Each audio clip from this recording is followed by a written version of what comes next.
ప్రియమైన సహోదరి సహోదరులారా, దైవబిడ్డలారా, క్రీస్తు సందేశం దివ్యవాణి కార్యక్రమానికి స్వాగతం, సుస్వాగతం.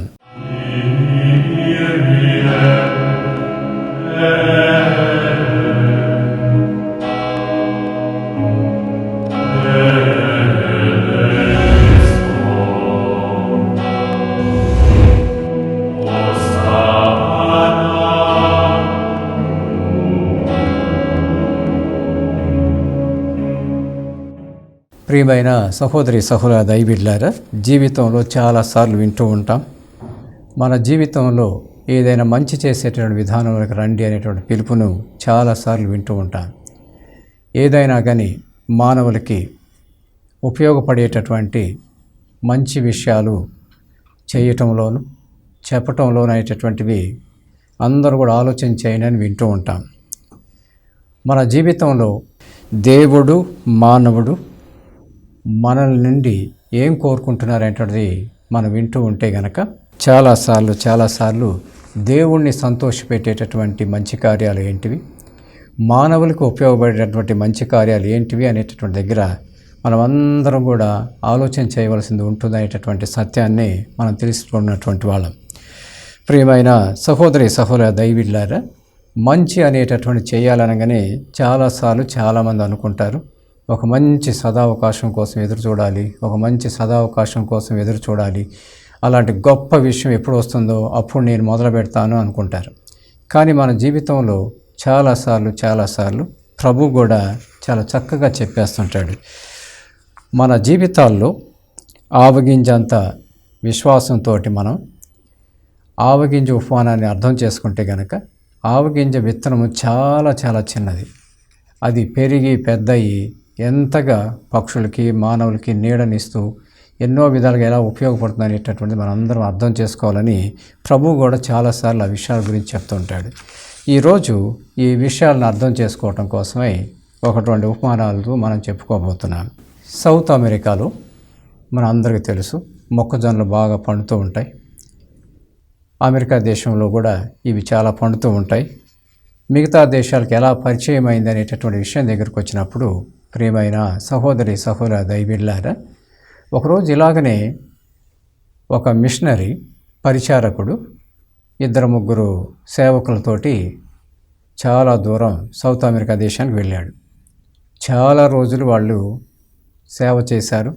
ఇక తిరిగి వాళ్ళ మఠవాస జీవితానికి రావాలని తపనతోటి వాళ్ళు ప్రయత్నాలు చేస్తూ ఉండగా, ఇలాగనే ఓడలో కూర్చొని ఉండగా అక్కడ 1-2 విత్తనాలు కనపడగానే ఆయనతో పాటు సేవకులుగా పనిచేస్తున్నటువంటి వాళ్ళు ఆ 1-2 విత్తనాలు తీసుకున్నారు, చూశారు ఏంటి అనేటటువంటిది.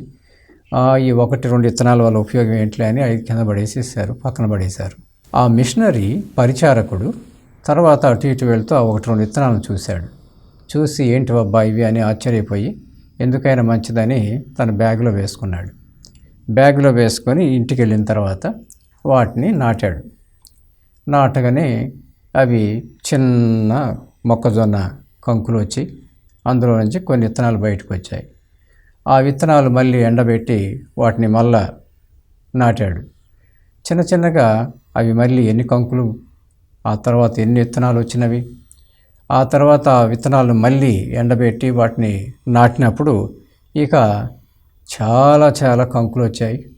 ఇక అవేంటివని టేస్ట్ చేయటం మొదలు పెడుతూ ఉండగా ఎంత గొప్ప ఆహారం, ఎంత పౌష్టిక ఆహారం అని తెలుసుకొని వాళ్ళు ఉన్నటువంటి ఆ ద్వీపం, ఐలాండ్, ఆ ప్రాంతం అంతా కూడా అందరికి పంచి ఎంతోమంది ఆ విత్తనాలు వేసుకునేటట్లుగా, మంచి ఆహారం దొరికేటట్లుగా ఎలాగా పరిచారకుడు ఆ మిషనరీ ఆ జనాలందరూ చూపించారనేటువంటి మనం చూస్తున్నాం. ఒక చిన్న విత్తనం 1-2 వాటి ద్వారా ఎంతమంది జీవితాలకి ఆహారాన్ని ఇచ్చే అంతగా తయారైంది ఆ ద్వీపంలో అనేటటువంటిది మనం చూస్తున్నాం. ప్రియమైన సహోదరి సహోదర దైవబిడ్డలారా, ఇలాంటి విషయాలు మనం అర్థం చేసుకుంటూ ఉండగా ఇంకా గొప్ప విషయాలు కొన్ని మన జీవితంలో జరుగుతూ ఉంటాయి. ఎలాగా అనేటటువంటిది ఆ మంచి విషయాలను అర్థం చేసుకోవటం కోసమే ఈరోజు ఫాదర్ బాబ్ వారిని గురించి 4 మాటలు చెప్పుకుంటున్నాను. ఆయన దాదాపుగా 1940వ సంవత్సరంలో ఇంగ్లాండ్ దేశంలో జన్మించాడు. ఆ ఇంగ్లాండ్ దేశంలో జన్మించి అక్కడ చిన్నగా చదువుకున్నాడు. చదువుకున్న తర్వాత గురువు అవ్వాలని తపన పడ్డాడు. ఫ్రాన్సిస్కన్ మఠవాస జీవితంలో జాయిన్ అయ్యాడు. ఆ ఫ్రాన్సిస్కన్ మఠవాస జీవితంలో జాయిన్ అయిన తర్వాత ఆయన్ని అమెరికా దేశానికి పంపించబడ్డారు. ఆయన అమెరికా దేశానికి వచ్చాడు, డీకన్ అయ్యాడు. ఆ తర్వాత గురుపట్టాభిషేకం పొందుకున్నాడు. నూతనంగా గురుపట్టాభిషేకం పొందుకున్న తర్వాత వాళ్ళు ఉంటున్నాడు ప్యారిస్ వాషింగ్టన్ ఆ ప్రాంతంలో. ఒక బిషప్ గారు, ఆయన నల్ల జాతివాడు, ఆయన మొట్టమొదటి నల్ల జాతివాడు, అక్కడ బిషప్ అయినటువంటి ఆయన భద్రమైన అభ్యంగ సాంగ్యం ఇవ్వటానికి, పిల్లలకి ఇవ్వటానికి ఆయన వచ్చాడు. రాగానే చాలామంది పిల్లలు ఎదురు చూస్తూ ఉన్నారు. దివ్యబలి పూజ ప్రారంభమైంది. దివ్యబలి పూజ ప్రారంభమయ్యి ఇక ఆ భద్రమైన అభ్యంగ సాంగ్యాన్ని ఇవ్వటానికి సమయం వచ్చినప్పుడు దాదాపు ఒక 60-70 మంది పిల్లలకి ఇచ్చారు. చివర్లో ఒక పాప అంగవైకల్యంతో ఉన్నది, నడవలేదు. ఆమెని వీల్ చైర్లో తీసుకొచ్చి తల్లిదండ్రులు రిక్వెస్ట్ చేస్తున్నారు, ఈమె అయ్యాలో రేపో చనిపోతుంది తండ్రి గారు, ఈమెకు కూడా భద్రమైన అభ్యంగం ఇస్తే బాగుంటుంది అని వాళ్ళు రిక్వెస్ట్ చేస్తే బిషప్ గారు ఆ వీల్ చైర్లో ఉన్నటువంటి ఆ పాపకి, 10 ఏళ్ల పాపకి భద్రమైన అభ్యంగం ఇచ్చారు. ఆ తర్వాత పూజ అంతా అయిపోయింది, చాలా టైం పట్టింది. ఇక ఆ బిషప్ గారు అడుగుతున్నారు ఈ బాబ్ వారెన్ని, వాళ్ళ ఇల్లు ఎక్కడ ఉంటుందో తెలుసా నీకు అని.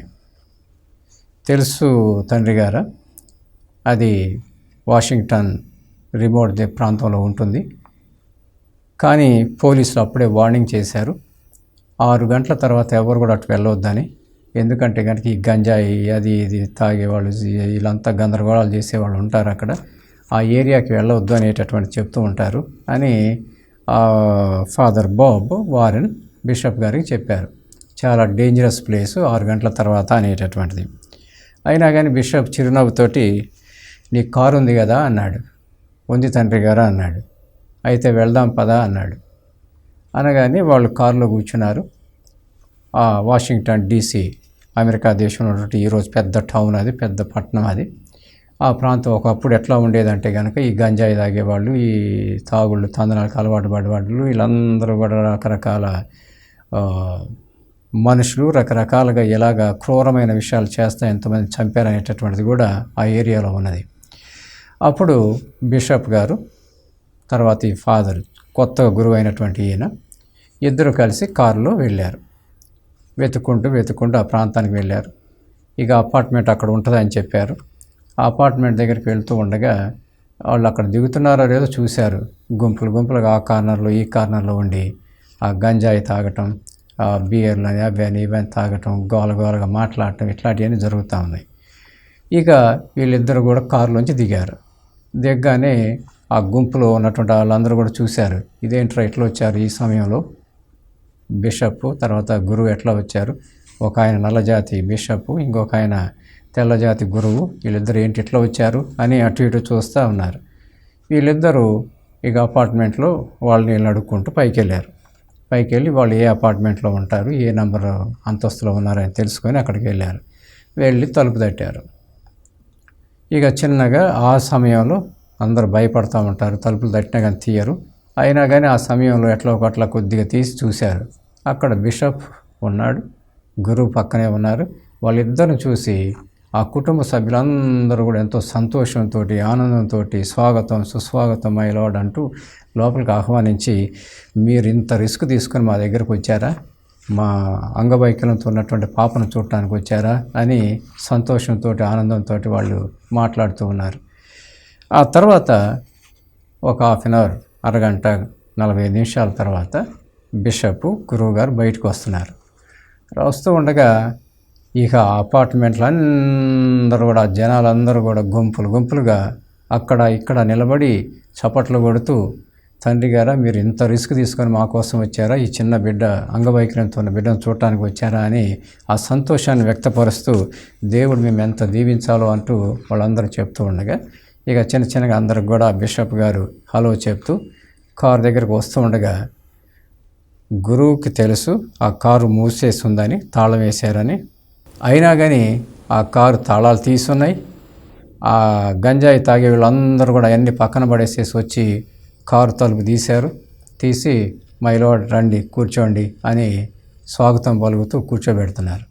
ఆ గురువు స్టన్ అయిపోయాడు. నేను లాక్ చేసి వెళ్ళాను కదా ఈ కార్ని, ఎలా తీయగలిగారు వీళ్ళు అంటే వాళ్ళు ఎంతగా ఈ దొంగతనాలు దోపిడీలు చేసేటటువంటి వాళ్ళు అనేటటువంటిది. ఈ బిషప్ గారు గురువు గారు అక్కడికి రావటం చూసి వాళ్ళల్లో చాలా చైతన్యం వచ్చిందనేటటువంటిది చరిత్ర చూపుతూ ఉంటుంది. చాలా చాలా చైతన్యం వచ్చిందనేది. ఆ బిషప్ గారు ఆ రోజు ఆ విధంగా ఆ చిన్న పాపని 10 ఏళ్ల పాపని వీల్ చైర్లో ఉన్నటువంటి ఆ పాప నడవలేనటువంటి పరిస్థితిలో ఉన్నటువంటి ఆ పాపను చూడటం కోసం వాళ్ళు తీసుకున్న రిస్క్ ఎంత అనేటటువంటిది చాలా తీవ్రమైనది. అయినా కానీ వాళ్ళు ఆ పాపను చూసి వాళ్ళ కుటుంబం కోసం ప్రార్థన చేయాలనేటటువంటి ఆశతోటి వెళ్ళారు. వస్తూ ఆ పాప పైన బిషప్ గారి తలపైన ఉండేటటువంటి ఆ చిన్న టోపీ లాంటిది ఆ బిడ్డ తలపైన పెట్టి గాడ్ బ్లెస్ యూ అని బయటకు వచ్చారు. ఆ తర్వాత చరిత్ర చెప్తూ ఉంటుంది ఆ పాప అనారోగ్యం నుంచి బయటపడిందని, చాలా కాలం జీవించిందనేటటువంటిది. ఈ ఫాదర్ గారు బాబ్ వారెన్ ఆయన ఏ విధంగా కొత్త గురువు అయినప్పుడు చూసినటువంటి ఆ సంఘటనలు ఎలాగున్నాయనేటటువంటిది ఆయనలో కూడా చైతన్యం వచ్చి నేను కూడా ఏదైనా మంచి చేయాలనే తపనతోటి ఆ ఫాదర్ గారే నోటి ద్వారా చెప్తున్నాడు. ఆ తర్వాత ఈ అంగవైకల్యంతో ఉన్నటువంటి పిల్లలకు కానీ పెద్దలకు కానీ ఎలా సేవ చేయాలనేటటువంటిది, ఇలాంటి సేవలో తాను కూడా తరించాలనే తపనతోటి ఏ విధంగా కార్యక్రమాలు స్థాపించాడు.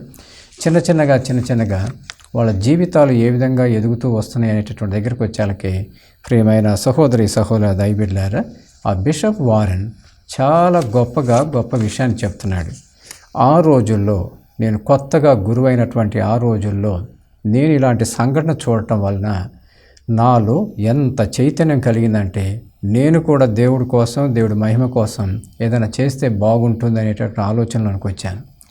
అప్పటి నుంచి కూడా ఆ అంగవైకల్యంతో ఉన్నటువంటి ఆ పాపను చూసినప్పటి నుంచి కూడా ఇలాంటి వాళ్ళకి నేను ఏదైనా సేవ చేస్తే బాగుంటుంది అనేటటువంటిది అది దాదాపుగా 1962 ప్రాంతంలో ఆయన ఏ విధంగా చైతన్యాన్ని పొందుకుంటున్నాడు.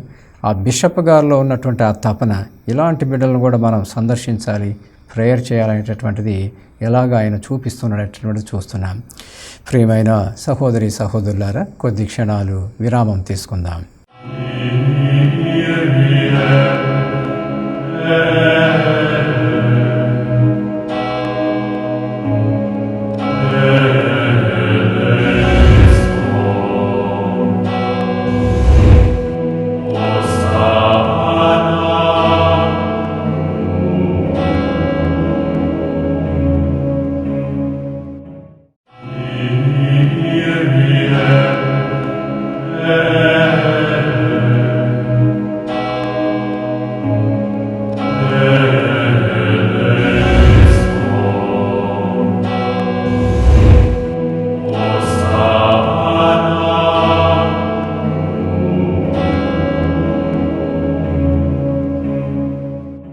ప్రియమైన సహోదరి దైవబిడ్డలారా, క్రీస్తు సందేశ కార్యక్రమానికి స్వాగతం. ప్రియమైన సహోదరులారా, ఈరోజు మనం అందరం కూడా మంచిని చేయాలనే తపన అందరికీ ఉంటుంది. ఆ తపన అనేటటువంటిది మనం అందరం కూడా చాలాసార్లు అనుకునేది ఏదైనా ఉన్నదంటే కనుక ఎప్పుడు వస్తుంది ఆ ఛాన్స్, ఆ అదృష్టం ఎప్పుడు వస్తుందని పెద్ద పెద్ద కార్యక్రమాల కోసం ఎదురు చూస్తూ ఉంటాం. కానీ ఈరోజు ప్రభు మనందరూ గుర్తు చేస్తున్నటువంటిది ఏ విధంగా మన జీవితంలో ఆవగింజంత విత్తనము, చిన్న విత్తనము అది నాటిన తర్వాత ఏ విధంగా ఒక పెద్ద వృక్షంలాగా మారి ఎంత నీడనిస్తుంది పక్షులకి, మనుషులకి ఎంత ఉపయోగపడుతున్నటువంటిది ఉపమానాన్ని మనం చూస్తూ ఉండగా మన జీవితంలో ఆ మంచిని చేయాలనే తపన, దేవుడి కోసం దేవుడు ఆశించేది, సంతోషించేటటువంటి ఆ గొప్ప కార్యాల వైపు అడుగులు వేయాలనేటప్పుడు చిన్నగానే అడుగులు వేస్తుంటే ఎంత గొప్ప కార్యాలు మన చుట్టూ జరుగుతాయని మనం చూస్తున్నాం. ఈరోజు ప్రియమైన సహోదరుల దైవబిడ్డలారా, మన జీవితంలో మంచి కార్యాల గురించి ఆలోచన చేస్తున్నప్పుడు మన జీవితాల్లో చాలాసార్లు కొన్ని కష్టాలు వస్తాయి, బాధలు వస్తాయి, విమర్శలు వస్తాయి.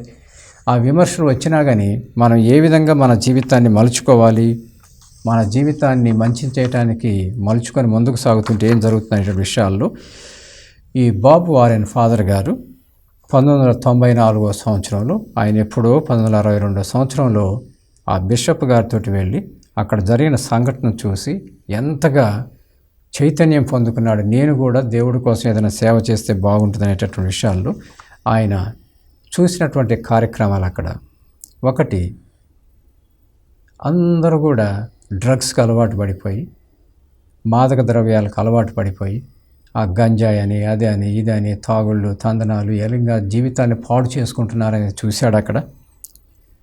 ఆ తర్వాత అంగవైకల్యం పొందుకున్నాడు ఆ చిన్న బిడ్డను చూశాడు.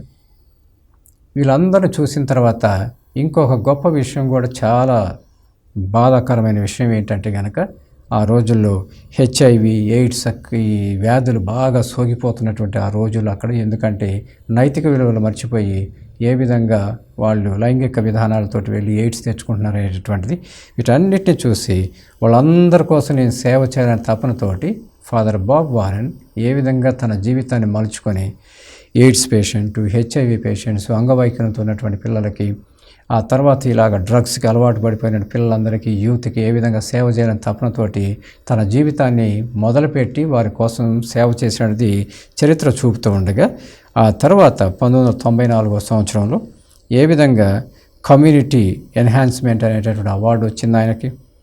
ఆ తర్వాత 2013 సంవత్సరంలో ఏ విధంగా ఫ్రాన్సిస్కన్ లైఫ్ ఇన్ ఎవల్యూషన్ అనేటటువంటి అవార్డు ఎలా పొందుకున్నాడు, ఆ తర్వాత రకరకాల అవార్డ్స్ ఎలా పొందుకున్నాడో చెప్తున్నాడు. 2016 సంవత్సరంలో ఈ received a distinguished service award from పుట్నం community అనేటువంటి కూడా చెప్తున్నాడు. ఆయన ఆ రోజుల్లో 1960-62 సంవత్సరాల ప్రాంతంలో ఏ విధంగా చైతన్యాన్ని పొందుకున్నాడు, ఆ తర్వాత ప్రజల కోసం ఏదైనా చేస్తే బాగుంటుందని తపనతోటి ఏ విధంగా ఆ తపన ఆరాటంతో ఉన్నాడనేటువంటి చెబుతూ చిన్నగా ఆయన ఎంత ఎత్తుకు ఎదిగాడంటే కనుక, ఆయన సేవ ఎన్నో అవార్డులు ఇచ్చేటటువంటి ఆ అవార్డు ప్రతిఫలం పొందుకునేంతగా ఎంత ఎదిగింది అనేది చూపుతున్నాడు. ఈరోజు ప్రియమైన సహోదరి దైబిడ్లారా, మన పట్టణాల్లో కూడా దేవుడు ఎంత గొప్ప విషయాలు మనందరూ గుర్తు చేస్తున్నటువంటి దగ్గర కొరింథీయులకు రాసిన 2వ లేఖ 5వ అధ్యాయం 9వ వచనం చదువుతున్నాం. సంతోష పెట్టవలనయే వాంఛింతుము.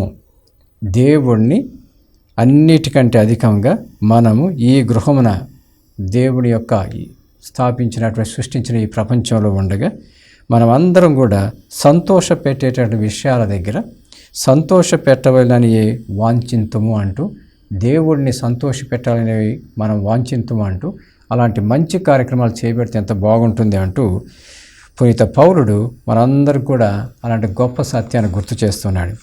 అదే మనం మార్కు శుభవార్త 4వ అధ్యాయము 30వ వచనం చదువుతున్నాం. ఆవగింజ ఉపమానాన్ని ప్రభు ఎలా చెప్తున్నాడు? యేసు మరలా ఇట్లా, నేను దేవుని రాజ్యమును దేంతో పోల్చదగను? ఏ ఉపమానంతో దాన్ని వర్ణింపవచ్చును? 31వ వచనం చదువుతున్నాం. అది ఒక ఆవగింజను పోలి ఉన్నది. అది భూమిలో నాటబడినప్పుడు అన్ని విత్తనముల కంటే చిన్నదైనను, పెరిగి పెద్దదైనప్పుడు మొక్కలన్నిటికంటే పెద్దదై కొమ్మలతో రెమ్మలతో ఒప్పుచుండును. ఆకాశ పక్షులు దాని కొమ్మలలో గూళ్ళు కట్టుకొని నివసించును. ప్రభువు ఒక చిన్న ఉపమానంతో ఆవగింజంత విత్తనం అది నాటితే ఎంత పెద్ద వటవృక్షంలాగా మారుతుంది, ఎన్ని పక్షులకి, ఎంతమంది జనాలకి ఆ నీడనిచ్చి మనందరిని ఎలా సంరక్షిస్తుంది వాతావరణాన్ని అంటూ ఎంత చక్కగా చూపుతున్నాడు.